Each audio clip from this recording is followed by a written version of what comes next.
mungkin belum belum pernah dilaporkan. Tapi apakah potensi itu ada?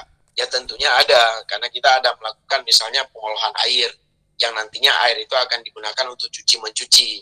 Kalau bakteri yang ada di air tidak terolah dengan baik, itu akan menyebabkan menjadi masalah ketika nanti air itu digunakan, baik di perkantoran ataupun di perumahan. Nah, seperti itulah kira-kira yang bisa saya gambarkan terkait dengan jenis-jenis bahaya yang terkait dengan biologi.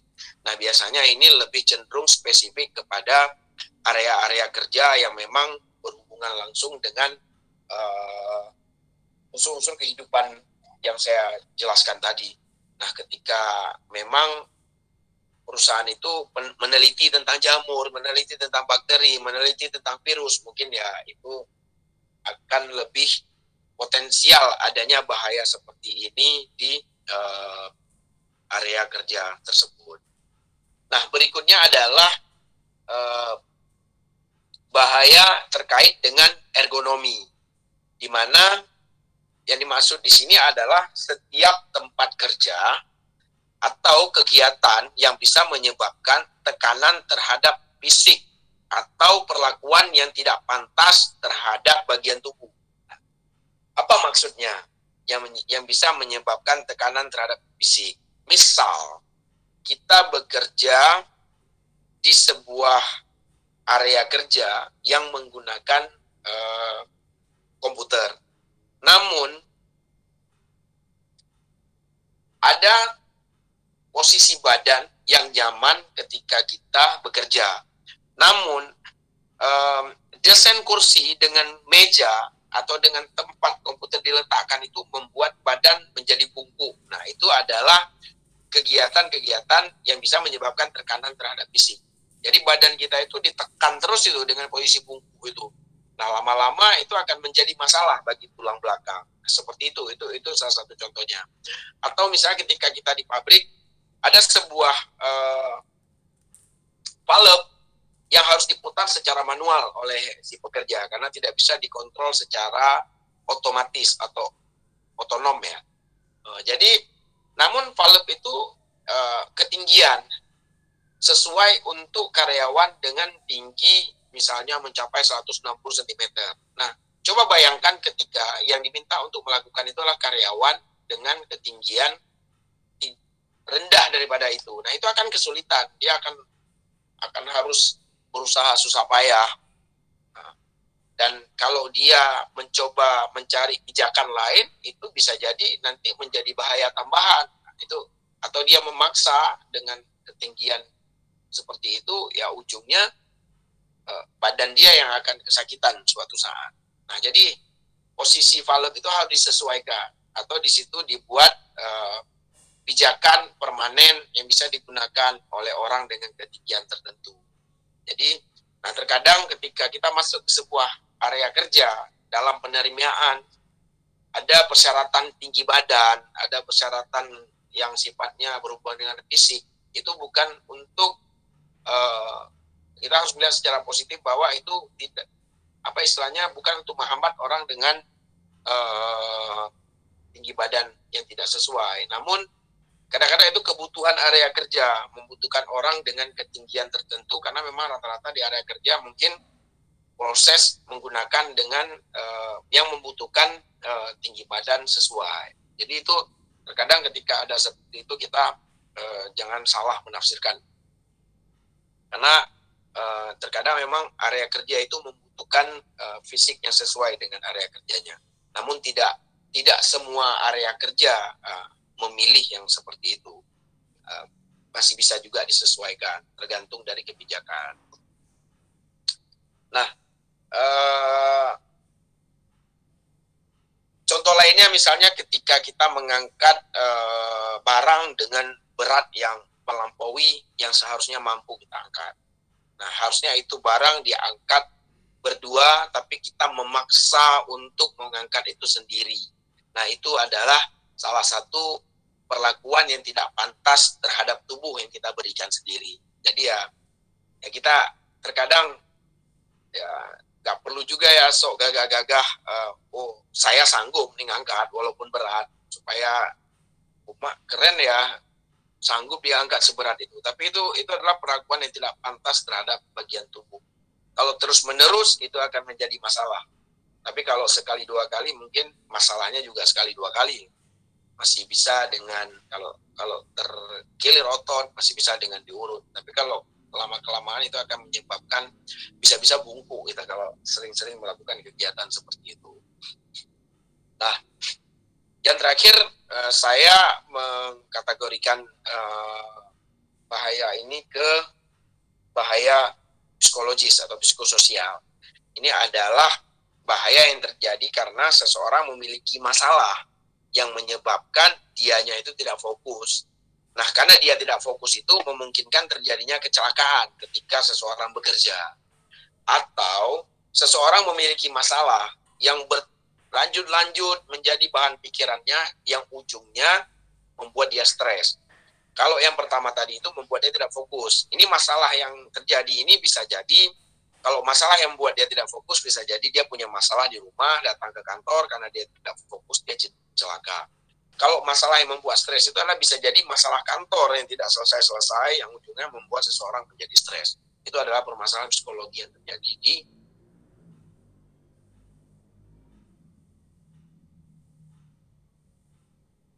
hal yang harus diperhatikan, yang harus bisa kita pilah secara spesifik supaya kita bisa memaintain atau bisa mengendalikan bahaya dan risiko di tempat kerja. Jadi kalau kita punya sebuah wilayah kerja, kita bisa mengidentifikasi ini dengan baik. Nah, itu akan menjadi kebijakan atau program yang optimal dari perusahaan untuk mencapai keselamatan dan kesehatan kerja. Contohnya, ini contoh yang hari ini saya alami adalah saya tidak bisa mengajar di pagi hari tadi karena ada agenda untuk mengurus terkait rumah dinas saya. Jadi saya harus pindah dari rumah lama ke rumah yang baru gitu, di rumah dinas. Nah, yang ingin saya ceritakan bukan masalah pindahnya, tapi kenapa harus ada rumah dinas. Nah, rumah dinas itu biasanya letaknya itu dekat dengan area kerja. Nah, salah satu kelebihan adanya rumah dinas yang letaknya dekat dengan area kerja adalah memperpendek jarak tempuh dari yang jauh menjadi dekat. Nah, ketika jarak tempuh jauh, itu juga membahayakan seseorang pekerja yang berada di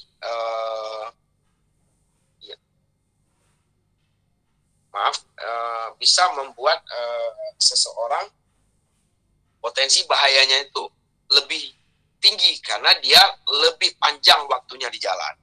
Jadi, yang dinamakan area kerja itu adalah, ini mungkin belum pernah saya sampaikan, ketika kita bergerak dari rumah menuju kantor dan dari kantor menuju rumah pulang pergi. Nah, itu adalah area kerja.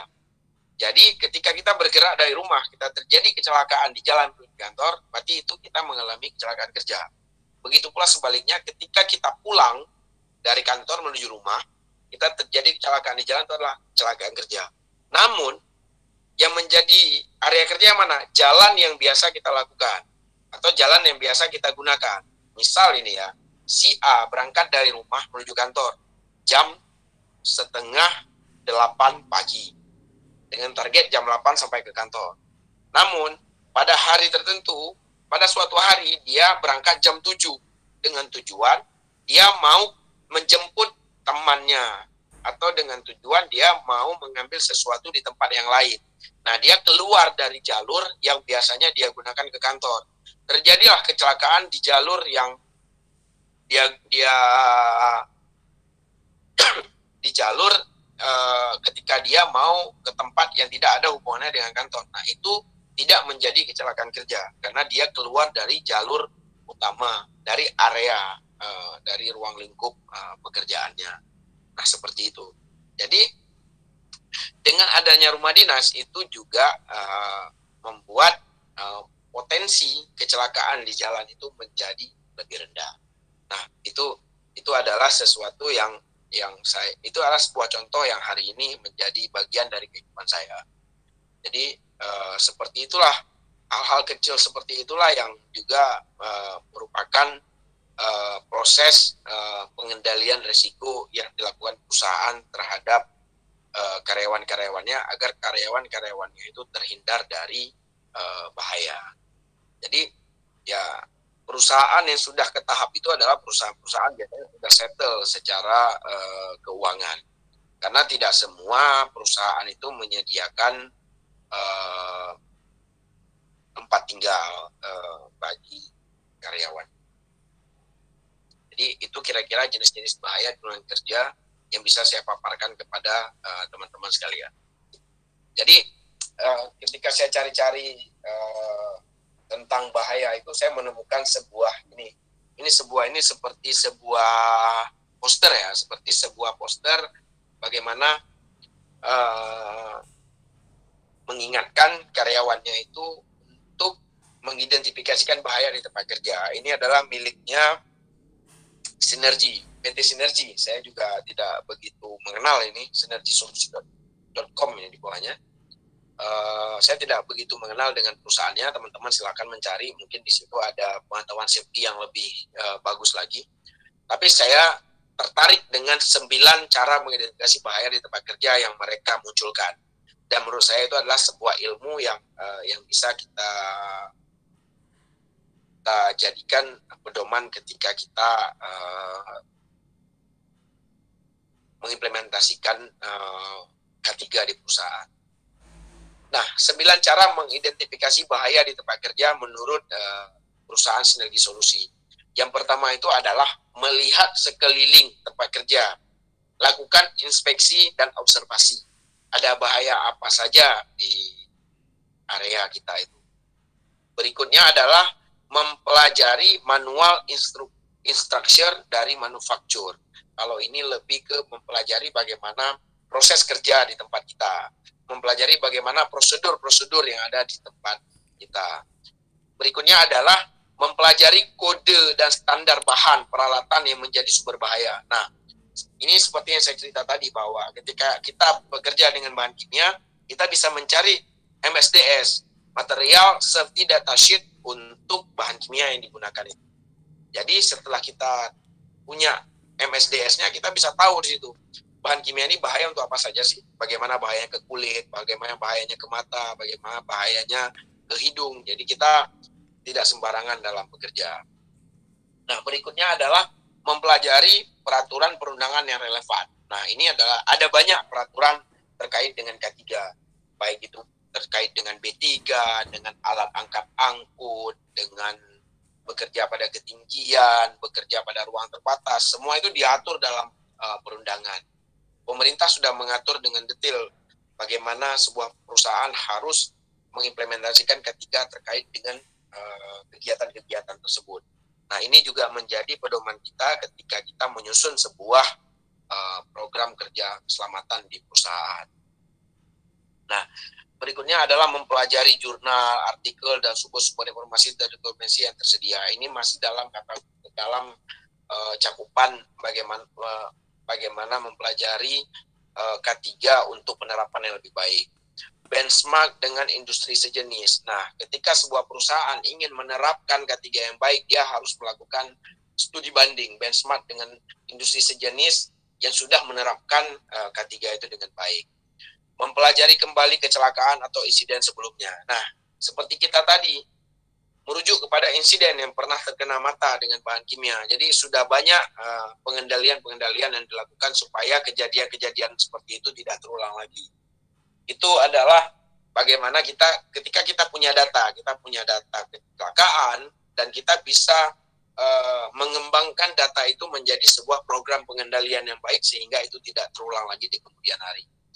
Nah, setelah itu adalah berkonsultasi dengan pekerja, pemasok, dan pelanggan. Nah, ini tujuannya adalah si pekerja, si pemasok, dan si pelanggan adalah salah satu aset yang bisa kita mintai keterangan bahaya apa saja sih yang ada di area kerja mereka.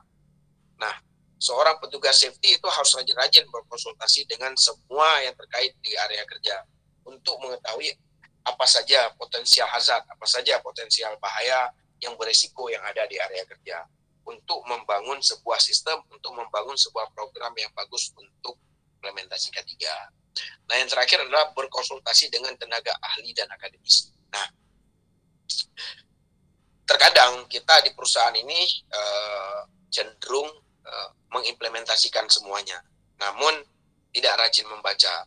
Tapi saya tidak mengatakan itu untuk semua yang ada di dunia kerja, karena banyak juga praktisi-praktisi itu yang kemampuannya itu sangat bagus terkait dengan bahan-bahan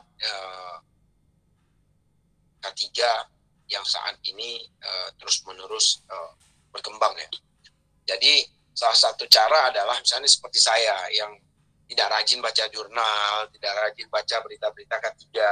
Jadi adalah dengan berkonsultasi dengan tenaga ahli, terutama tenaga-tenaga ahli dari kementerian, Depnaker, dan akademisi di kampus yang memang berperan dalam perkembangan-perkembangan terkait K3. Jadi dari situ kadang-kadang kita mendengar perkembangan-perkembangan baru terkait K3. Kalau kita cenderung melakukan implementasi di perusahaan kita sendiri, kita rasa yang kita lakukan itu sudah sangat baik, padahal masih banyak ilmu lain di luar yang bisa diterapkan ke perusahaan atau ke lingkungan kerja untuk membuat pengendalian K3 di tempat kerja kita itu menjadi semakin baik lagi. Saya pikir ya ini materi yang bisa saya sampaikan buat adik-adik hari ini. Silakan jika ada yang ingin bertanya supaya kita bisa sama-sama mendalami lagi terkait materi yang saya sampaikan hari ini. Untuk materi saya pikir ini yang bisa saya berikan lah untuk adik-adik hari ini terkait dengan bahaya K3 di tempat kerja. Silakan adik-adik jika ada yang mau ditanyakan, saya akan coba bantu jawab. Kalau tidak bisa saya jawab, akan saya simpan jadi PR saya untuk dijawab ke adik-adik.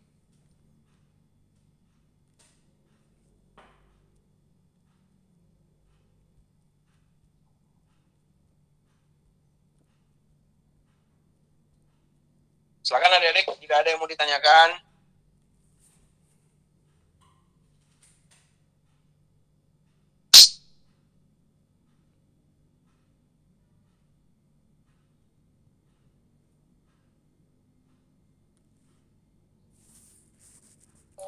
Permisi Pak. Silakan. Saya mau nanya, saya Paras dari UIK Bogor. Oke. Dari materi Bapak kan ada yang mau saya tanyakan terkait OSA. Di materi Bapak sebelumnya kan dijelaskan kalau untuk eksportir gitu kan harus diakui ada OSA-nya. Nah, bagaimana perusahaan tersebut untuk mendapatkan atau mengakui bahwa mereka memiliki OSA-nya atau ada kriteria khususnya untuk dapat OSA seperti itu Pak? Sekian dari saya. Oke, baik Faras. Jadi seperti saya jelaskan sebelumnya, di Indonesia itu ada sistem manajemen keselamatan kerja namanya SMK3.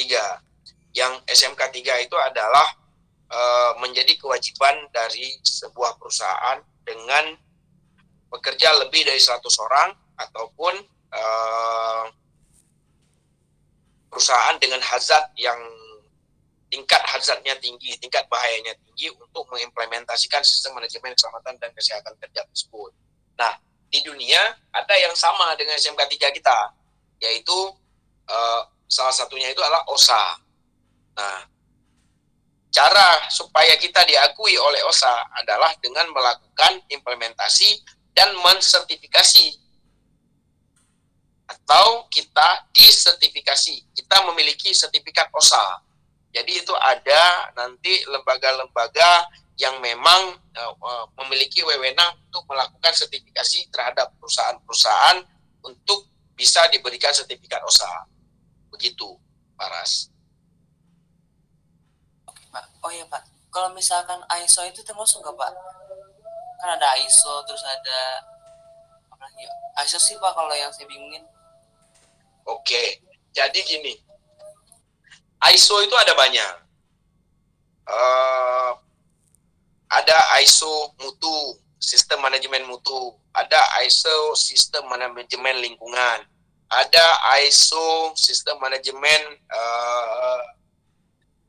anti penyuapan, ada ISO sistem manajemen energi, ada ISO sistem manajemen sustainable company, kesinambungan perusahaan, ada ISO manajemen aset, ada banyak ISO. Nah, ISO ini adalah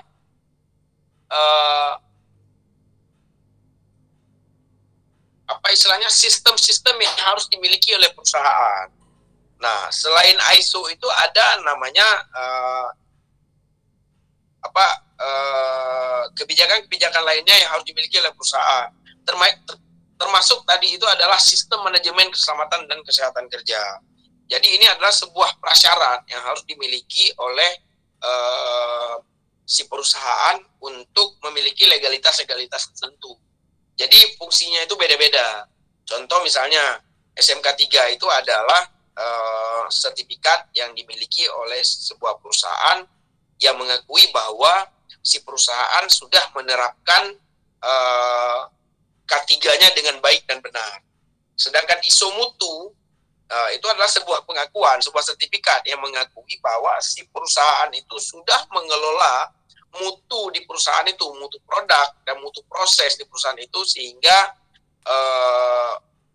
produk yang dihasilkan itu layak untuk dijual. Nah, misal ISO 9001 terkait dengan sistem manajemen mutu, itu lebih terkait dengan SNI, Standar Nasional Indonesia. Sebelum SNI keluar, kita harus memiliki ISO 9001 atau sudah mengimplementasikan semuanya sesuai dengan 9001, walaupun kita tidak memiliki sertifikat. Tapi nanti ketika kita buat SNI, kita diminta untuk membuat pernyataan bahwa kita sudah mengimplementasikan 9001. Dan ketika di audit SNI itu akan ditanyakan terkait 9001. Klausul-klausulnya itu sudah dilaksanakan atau belum? Mana buktinya? Namun ketika kita sudah memiliki ISO 9001, kita tidak ditanyakan lagi dengan itu. Cuma diminta mana sertifikat ISO 9001. Jadi seperti itu. Semua ISO ini ada keterkaitan dan ada tujuannya masing-masing. Nah, beberapa perusahaan di dunia, dia itu komit, dia akan bekerja sama dengan perusahaan-perusahaan yang sudah berkomitmen tinggi terkait K3. Kalau enggak, dia enggak mau, dia akan mencari perusahaan lainnya untuk membeli barang. Dan itu juga menjadi sebuah persyaratan dalam dunia bisnis. Gitu, Pak Ras. Oke, Pak, siap. Terima kasih, Pak. Sama-sama.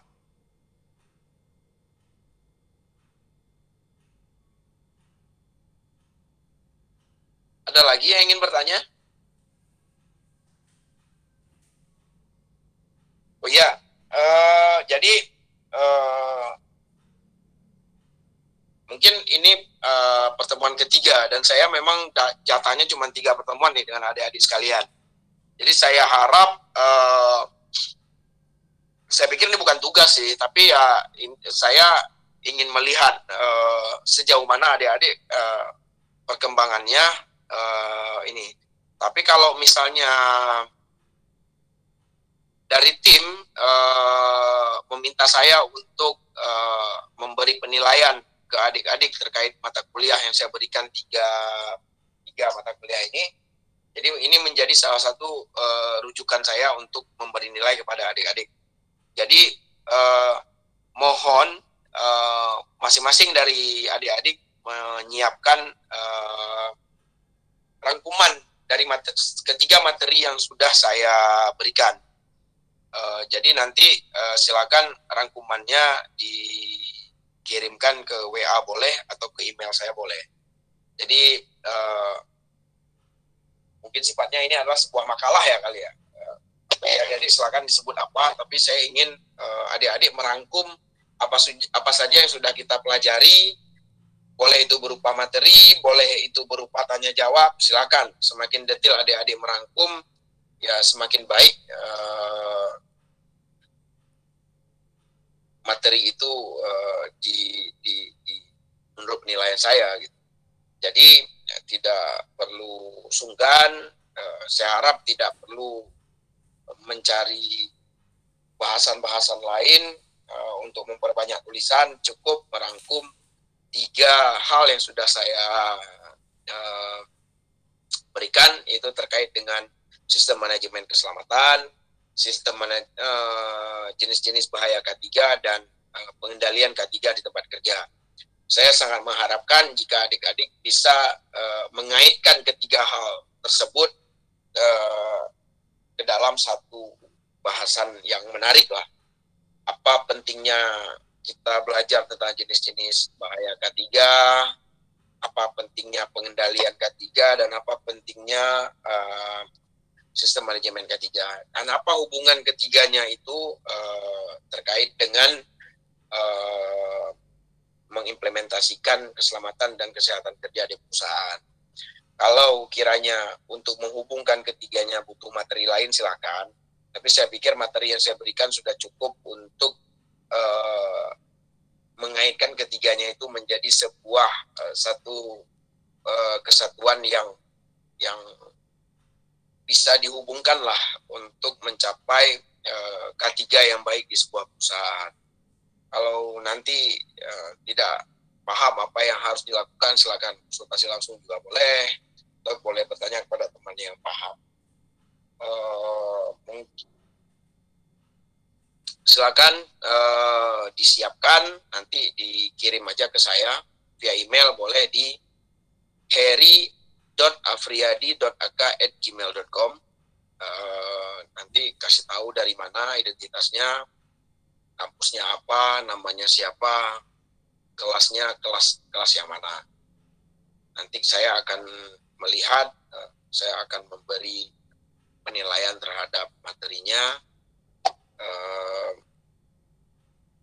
dan kalau ada yang perlu saya diskusi, saya juga akan balas nanti emailnya.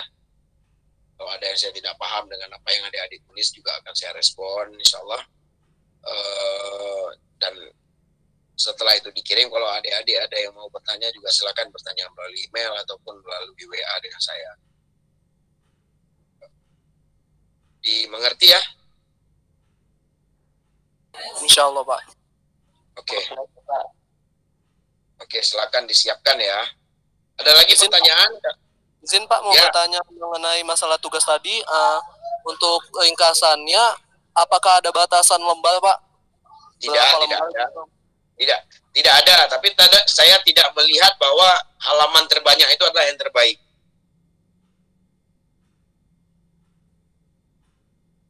Baik Pak, terima kasih Pak. Saya tidak perlu banyak, tapi saya ingin melihat sejauh mana adik-adik memahami tentang ketiga materi yang saya berikan.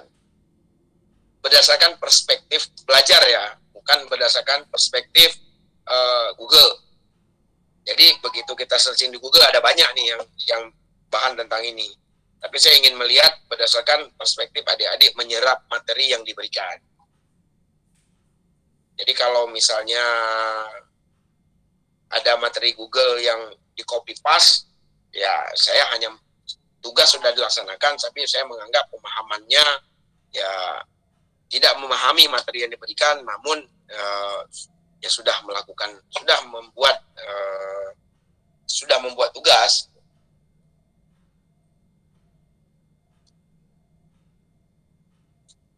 Oke, mungkin seperti itu.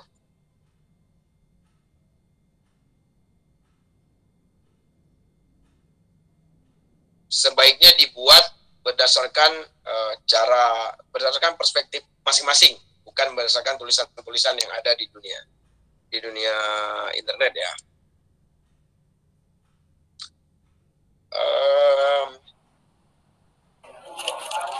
Pak, ada batasan waktu pengumpulan tugasnya? Saya kira 1 minggu cukup ya. Sabtu depan sudah dikumpulkan ke saya. Cukup Pak, insya Allah. Oke.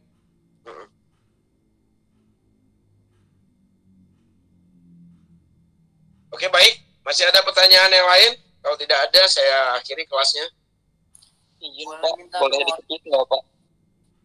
Silakan Andika. Makasih Pak. Boleh nomor WA Bapak tidak? Oh boleh, 0811 60.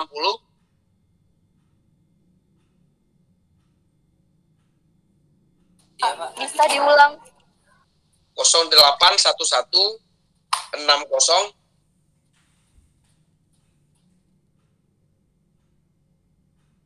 17872.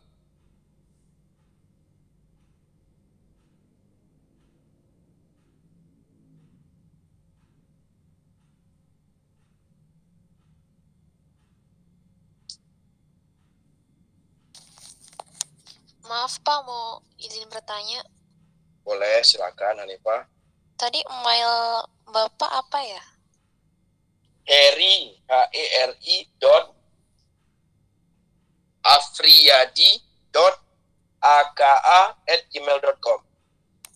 Oh ya, baik Pak, terima kasih. Sama-sama.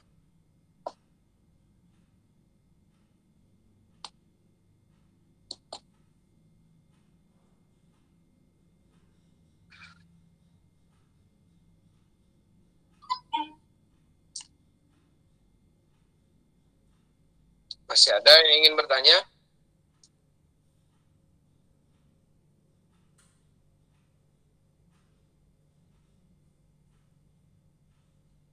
Oke, kalau sudah tidak ada yang bertanya, saya akhiri ya untuk pertemuan hari ini. Baik, Pak. Mohon izin Bapak. Silakan, Belisa. Ya, mungkin barangkali PPT yang pertemuan kali ini nanti bisa di-share nggak Pak? Boleh. Ya. Hari mana hari? Saya, Pak. Nanti saya WA ya presentasinya untuk diberikan ke teman-teman. Baik, Pak. Terima kasih, Pak. Oke.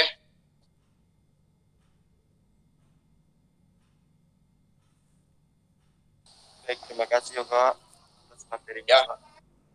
Kalau begitu saya akhiri ya pertemuan kita hari ini ya. Ya Pak. Iya Pak. Oke. Terima kasih banyak untuk perhatiannya. Mohon maaf kalau ada salah kata atau yang lainnya dalam men-sharing terkait K3 ke adik-adik semuanya. Semoga apa yang saya berikan bermanfaat untuk adik-adik sekalian, juga buat